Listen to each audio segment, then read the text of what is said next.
OM, Pablo Longoria brise le silence sur l'affaire Rabiot, Rowe avec des mots très forts. L'Olympique de Marseille traverse une tempête interne dont il se serait bien passé. À peine la saison de Ligue 1 lancée, une violente altercation entre deux joueurs de l'effectif a secoué le vestiaire phocéen. Adrien Rabiot, recrue estivale censé incarner le nouveau souffle de l'équipe, et Jonathan Rowe, l'ailier anglais arrivé avec de grandes ambitions, en sont venus aux mains à l'issue de la défaite inaugurale face au Stade Rennais, 1-0. Ce dérapage, d'une rare intensité selon les témoins, a poussé Pablo Longoria, président de l'OM, à intervenir publiquement. Dans un discours ferme, il a justifié la décision radicale du club, placer les deux joueurs sur la liste des transferts et les écarter du projet marseillais. Les mots utilisés par le dirigeant espagnol témoignent de la gravité de l'incident. Il parle d'une violence extrême, d'une bagarre sans limite, et d'un événement inouï dans le monde du football. Une altercation qui fait exploser le vestiaire marseillais. Tout est parti de la frustration née de la défaite face à Rennes. L'OM, attendu comme un candidat sérieux au podium, a manqué son entrée dans la compétition.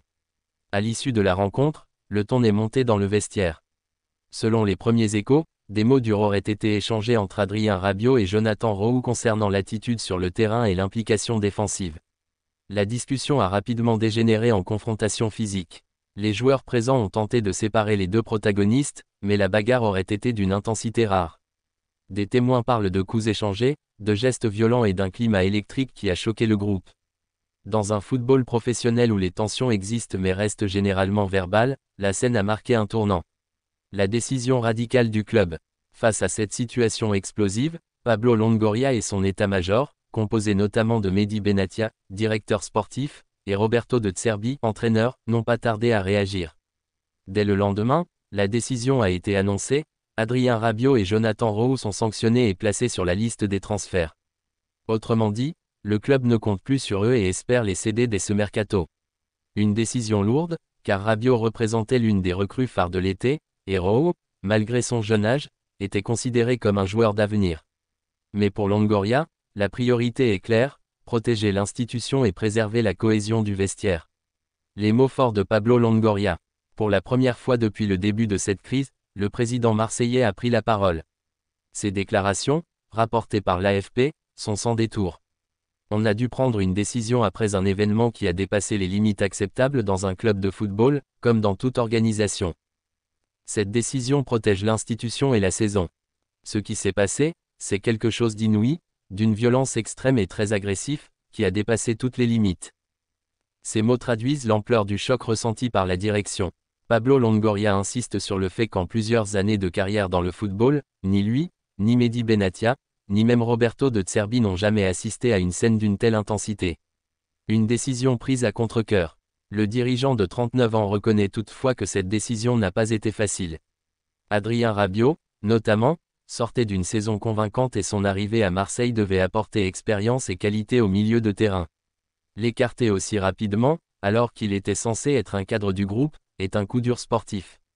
Vous pensez que moi, président de l'Olympique de Marseille, je suis content d'arriver à ce type de situation avec l'un des joueurs les plus performants de la saison dernière. On est victime d'une situation, une bagarre sans limite, qui est complètement inouïe dans le monde de football, confie-t-il. Ces propos soulignent que l'OM n'avait pas d'autre choix, laisser passer une telle altercation aurait envoyé un signal de laxisme et fragilisé l'autorité de l'institution. Le cas Adrien Rabiot, une nouvelle polémique. Pour Adrien Rabiot, cet épisode est un nouveau chapitre dans une carrière régulièrement marquée par des polémiques. Passé par le PSG, la Juventus et l'équipe de France, le milieu de terrain est connu pour son caractère fort et ses positions parfois tranchées. Ses relations avec ses entraîneurs et coéquipiers ont souvent été scrutées. Son arrivée à l'OM était vue comme une opportunité de se relancer dans un club passionné, avec un entraîneur exigeant comme De Zerbi. Mais seulement quelques semaines après son intégration, le voilà déjà poussé vers la sortie. Une situation qui pourrait entacher encore davantage son image dans le football français. Jonathan Rowe, un jeune talent qui se brûle les ailes. Du côté de Jonathan Rowe, l'histoire est différente. L'ailier anglais, recruté pour apporter de la vitesse et de la percussion, n'a pas eu le temps de s'imposer. Considéré comme prometteur, il avait l'opportunité de franchir un cap dans un championnat exigeant. Mais cette altercation pourrait ternir sa réputation et compliquer son avenir. À seulement 21 ans, il risque de voir sa progression freinée par cet incident.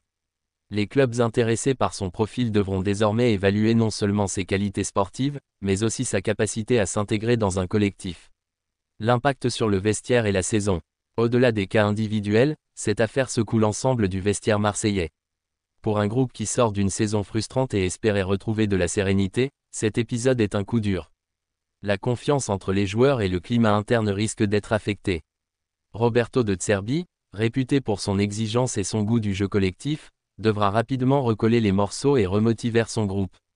Le coach italien, qui avait déjà la pression de ramener l'OM au sommet, voit son travail compliqué par ce scandale. Un signal fort envoyé par l'OM. Malgré les conséquences sportives, la direction du club assume sa décision. En sanctionnant sévèrement 2 joueurs clés, l'OM envoie un message fort, personne n'est au-dessus de l'institution, et la discipline prime sur les individualités. Ce choix peut être perçu comme une tentative de redorer l'image du club, souvent critiqué pour ses tensions internes. En prenant une position claire, Pablo Longoria espère instaurer un climat de respect et d'unité. Et maintenant, quelle suite pour Rabiot et Rojo? La mise sur le marché des transferts de Rabiot et Rojo ouvre désormais un nouveau feuilleton. Reste à savoir quels clubs accepteront de s'engager sur ces 2 profils. Le cas Rabiot est particulier, joueur confirmé, international français, mais avec une réputation parfois encombrante. Quant à Rojo, il reste un pari pour l'avenir, mais cette affaire pourrait refroidir certains recruteurs. Le temps presse, le mercato est encore ouvert, mais l'OM ne peut pas se permettre de traîner ce dossier trop longtemps.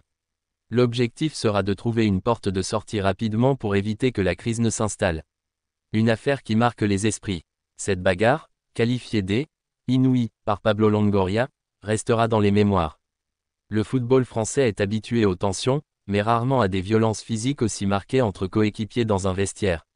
L'OM, déjà souvent sous le feu des projecteurs, se retrouve une nouvelle fois au centre d'une polémique nationale. Pour les supporters, partagés entre incompréhension et colère, la priorité reste la performance sur le terrain. Mais cette affaire pourrait laisser des traces durables dans la saison marseillaise. En rompant son silence, Pablo Longoria a choisi de parler avec fermeté et transparence. Ces mots, d'une grande dureté, traduisent l'ampleur de l'événement. En sanctionnant Adrien Rabiot et Jonathan Rojo, il prend une décision lourde de conséquences mais nécessaire pour préserver l'équilibre du club. L'affaire Rabiot, Rojo restera sans doute comme l'un des épisodes les plus marquants de la saison, rappelant que derrière le spectacle du football se cachent des tensions humaines parfois incontrôlables. L'OM, lui, devra vite tourner la page pour espérer retrouver le chemin de la stabilité et de la victoire.